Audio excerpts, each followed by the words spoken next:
ಒಂದು ಹುಡುಗ ಮತ್ತು ಹುಡುಗಿ ತುಂಬಾನೇ ಪ್ರೀತಿಸ್ತಾ ಇರ್ತಾರೆ. ಆ ಹುಡುಗಿ ಅವ್ರ ಮನೆ ಕಡೆಗೆ ಹೋದಾಗ ಒಬ್ಬ ವ್ಯಕ್ತಿ ಆ ಹುಡುಗನನ್ನ ಕೇಳ್ತಾರೆ. ಆ ಹುಡುಗಿ ಒಂದ್ ವೇಳೆ ನಿನ್ನನ್ನು ಬಿಟ್ಟು ಹೋದ್ರೆ ಏನ್ ಮಾಡ್ತೀಯ ಅಂತ.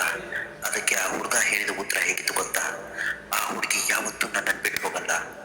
ಯಾಕಂದ್ರೆ ಬಿಟ್ಟು ಹೋಗುವವರು ಯಾವತ್ತೂ ಕೂಡ ನನ್ನವರಾಗೋದಕ್ಕೆ ಸಾಧ್ಯನೇ ಇಲ್ಲ ಅಂತಾರೆ. ನಮ್ಮ ಜೀವನದಲ್ಲಿ ಕೂಡ ಕೆಲವು ವ್ಯಕ್ತಿಗಳು ಕೊಡುಗೆಯಾಗಿ ಬಂದ್ರೆ ಇನ್ನು ಕೆಲವರು ಪಾಠವಾಗಿ ಬರ್ತಾರೆ.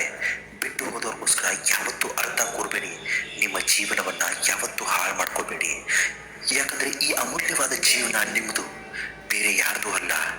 ಯಾರು ಬರ್ತಾರೋ ಬರಲಿ, ಹೋಗ್ತಾರೋ ಹೋಗ್ಲಿ. ಹೋದವ್ರಿಗೋಸ್ಕರ ನೀವು ತಲೆ ಕೆಡಿಸ್ಕೊಂಡು ನಿಮ್ಮ ಅಮೂಲ್ಯವಾದ ಸಂತೋಷವಾದ ಜೀವನವನ್ನ ಹಾಳು ಮಾಡ್ಕೋಬೇಡಿ. ಕಳೆದು ಹೋದವರನ್ನ ಹುಡುಕಬಹುದು, ಆದ್ರೆ ಬದಲಾದವರನ್ನ ಹುಡುಕೋದು ತುಂಬಾನೇ ಕಷ್ಟ. ನಿಮಗಾಗಿ ಕಾಯುವ ವ್ಯಕ್ತಿಯನ್ನ ಯಾವತ್ತೂ ಕಾಯಿಸ್ಬೇಡಿ. 1 ಗಂಟೆ 1 ದಿನ ನಿರ್ಲಕ್ಷ್ಯ ಮಾಡಿ ಪರವಾಗಿಲ್ಲ, ಆದ್ರೆ ಪ್ರತಿ ಬಾರಿಯೂ ನೀವೇ ನಿರ್ಲಕ್ಷ್ಯ ಮಾಡಿದ್ರೆ ಯಾವುದೋ ಒಂದು ದಿನ ನೀವು ಬೇಕು ಅಂತ ಕರೆದ್ರು ಅವರು ಮತ್ತೆ ವಾಪಸ್ ಎಂದಿಗೂ ಬರದಷ್ಟು ದೂರ ಹೋಗಿಬಿಡ್ತಾರೆ. ಯಾರನ್ನು ಅತಿಯಾಗಿ ಹಂಚಿಕೊಳ್ಳಲು ಹೋಗಬೇಡಿ. ಯಾಕಂದ್ರೆ ತಮ್ಮ ಅವಶ್ಯಕತೆಗೆ ತಕ್ಕಂತೆ ಬೇರೆಯವರು ಸಿಕ್ಕಾಗ ಅವರು ಬದಲಾಗುವ ಸಾಧ್ಯತೆಗಳೇ ಹೆಚ್ಚಾಗಿರುತ್ತೆ.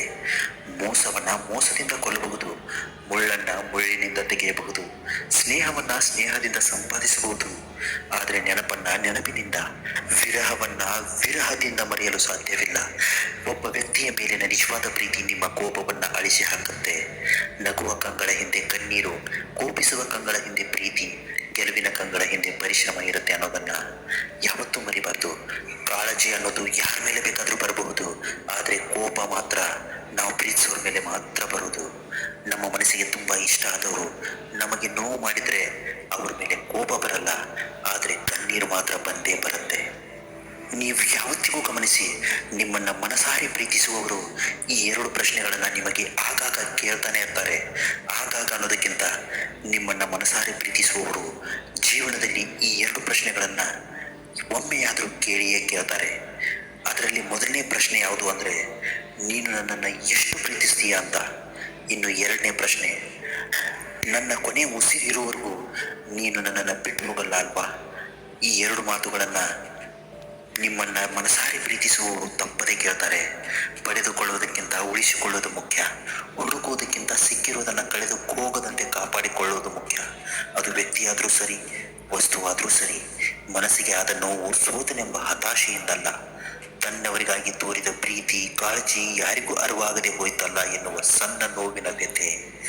ಆದರೂ ಯಾರನ್ನು ನಾನು ದೂರೇನು ಸುಧಾರಿಸಿಕೊಳ್ಳಬೇಕಿದೆ ನನ್ನನ್ನೇ ನಾನು ಅನ್ನೋ ಮನೋಭಾವ ನಿಮ್ಮಲ್ಲಿರಲಿ. ಜೀವನದಲ್ಲಿ ಯಾರನ್ನೂ ಆಗಲಿ ಅಥವಾ ಯಾವುದನ್ನೇ ಆಗಲಿ ಅತಿಯಾಗಿ ನಂಬಬೇಡಿ ಮತ್ತು ಅತಿಯಾಗಿ ಪ್ರೀತಿಸಬೇಡಿ. ಯಾಕಂದ್ರೆ ಅತಿ ಎಂಬುದು ನಮ್ಮನ್ನ ಮುಂದೊಂದು ದಿನ ಅತಿಯಾಗಿ ನೋಯಿಸಿ ಬಿಡುತ್ತೆ. ನಮ್ಮನ್ನ ನಿಜವಾಗ್ಲೂ ಇಷ್ಟಪಡೋರು ನಮ್ಮೊಂದಿಗೆ ಒಂದು ದಿನ ಕೂಡ ಮಾತನಾಡದೆ ಇರಲಾರರು, ಆದ್ರೆ ಇಷ್ಟಪಡೋರ ತರ ನಟಿಸುವವರು ಎಷ್ಟು ದಿನ ಬೇಕಾದರೂ ಮಾತನಾಡದೆ ಇರಬಲ್ಲರು. ನಾವು ಯಾರಿಗೂ ಭಾರವಾಗಬಾರ್ದು ಅಂದ್ರೆ ನಾವು ಯಾರನ್ನು ಹಚ್ಕೋಬಾರ್ದು. ಅವರಿಗೆ ಇಷ್ಟವಿಲ್ಲದಾಗ ನಾವು ಅತಿ ಭಾರ ಆಗ್ಬಿಡ್ತೀವಿ. ನಮಗೆ ನಾವೇ ಸಮಾಧಾನ ಮಾಡಿಕೊಳ್ಳೋದ್ರಿಂದ ದೊಡ್ಡ ಔಷಧಿ ಈ ಜಗತ್ತಿನಲ್ಲಿ ಯಾವುದೂ ಇಲ್ಲ.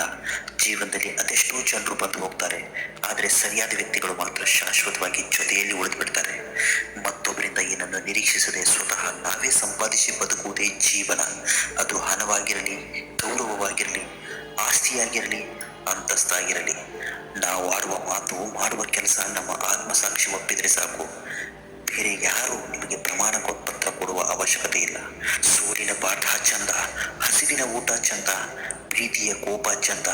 ಜೀವನದಲ್ಲಿ ಎಲ್ಲ ಸ್ವೀಕರಿಸುವ ಮನಸ್ಸಿದ್ರೆ ನಮ್ಮ ಬದುಕೇ ಆನಂದ. ಕಷ್ಟ ಬರೋದು ಇಷ್ಟಪಡೋದ್ರಿಂದ, ಹಾಗಂತ ಇಷ್ಟಪಡೋದನ್ನೇ ಬಿಟ್ರೆ ಅದಕ್ಕೆ ಜೀವನ ಅನ್ನಲ್ಲ. ಕಷ್ಟವನ್ನು ಇಷ್ಟಪಟ್ಟು ಕಷ್ಟನ ನಿಭಾಯಿಸೋದೇ ನಿಜವಾದ ಜೀವನ. ಮೋಡಕ್ಕೆ ತಡೆಯಲಾಗದಷ್ಟು ಭಾರವಾದಾಗ ಮಳೆ ಹನಿಯಾಗಿ ಕೆಳಗೆ ಬೀಳುತ್ತೆ, ಹಾಗೆ ಮನಸ್ಸಿಗೆ ತಡೆಯಲಾಗದಷ್ಟು ನೋವಾದಾಗ ಕಣ್ಣೀರು ಹನಿಯಾಗಿ ಕೆಳಗೆ ಬೀಳುತ್ತೆ. ಇಂತಹ ಮತ್ತಷ್ಟು ಪವರ್ಫುಲ್ ಮೋಟಿವೇಶನಲ್ ವಿಡಿಯೋಗಳಿಗೋಸ್ಕರ ನಮ್ಮ ಚಾನಲ್ನ ದಯವಿಟ್ಟು ಸಬ್ಸ್ಕ್ರೈಬ್ ಮಾಡಿ.